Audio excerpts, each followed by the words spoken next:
today's discussion point is going to be about Earth Day and all of the energy efficient types of things that go along with homes and condos, and which ones maybe you should be aware of and do something about, and which ones are why you won't do them, or maybe it doesn't make sense to do them, but if you're socially conscious, then you will do them. But know that it's not for a financial reward, but more for a betterment of the earth and society. So let's talk a little bit about this. The first one that I want to kind of cover is the LEED certification, which is a building standard that talks really about the energy efficiency of certain types of buildings. So if you come across a LEED building that's a silver, a gold, a platinum, you can look up what those different certifications mean and understand how they will benefit you in the future. A lot of times they're very energy efficient.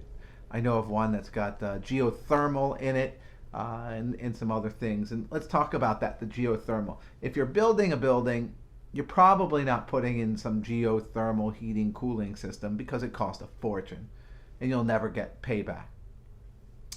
A lot like solar panels.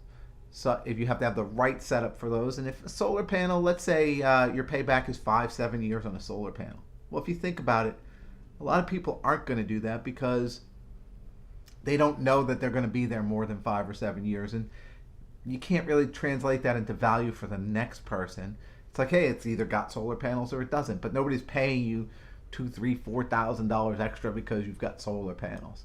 So those are the kinds of things that don't work so well for a lot of people because it costs a lot of money up front and the payback is a long time. There's other things that sound nice but aren't necessarily nice. They're practical but not practical, like low flush toilets. How do you work a low flush toilet? Some people say, hey, I'm saving a lot of water. Water is expensive, maybe, but it's also a low flush toilet, so maybe you have to flush it 2 or 3 times or what have you. So does it really work? Some of the things that will be beneficial to you and also will have a shorter payback: LED lights. I recommend them. They're cheaper for the electric. If you like my house, everybody leaves every single light on all of the time. So I recommend that you buy them, and then you don't feel so bad when somebody leaves a light on for 12 hours a day because it costs you like 2 cents an hour for that.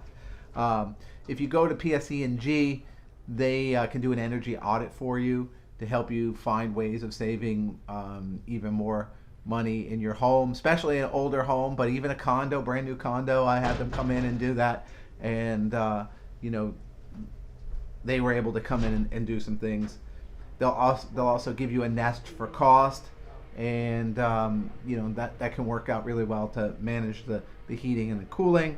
So there are some differences for the energy efficient between the condos and the homes, but you got to know them and look at the payback. Again, I think they're all good ideas. Some are more practical than others, and this is today's discussion point.